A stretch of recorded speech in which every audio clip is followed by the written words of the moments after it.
Luitenant-kommandeur Thomas Mhlangu het vandag amptelik die leiersels van die SAS Queen Mojaji oorgeneem. Hy volg in die voetspore van kommandeur Tamsanqa Mtsane, wat die afgelope 3 jaar aan die stuur was. Mtsane het bykans 16 jaar ervaring in die vloot en weet sy nuwe pos gaan hom waarskynlik grys hare besorg. It's come with its own stress. Like any other job, like any other thing you do, there's a stress that comes with it. The responsibility that comes with it. Like I said, you've got 45 people on board and an expensive piece of equipment that has been charged to you. So that's a lot of responsibility that's under you to safeguard and look after it and make sure as the submarine sails, everybody comes back safe, back to their families. Mhlangu se aanstelling is deel van 'n proses om senior posisies in die vloot te transformeer.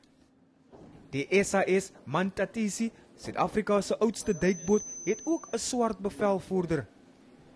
Die SAS Charlotte Nkeke ondergaan tans instandhouding.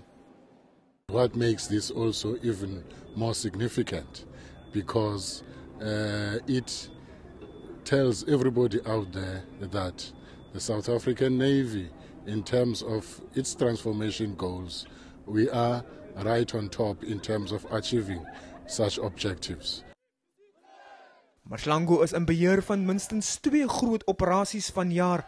Dit sluit in oefening Oxide, 'n samewerkingsoperasie met die Franse vloot. Percival Young, Eunice Simonstad.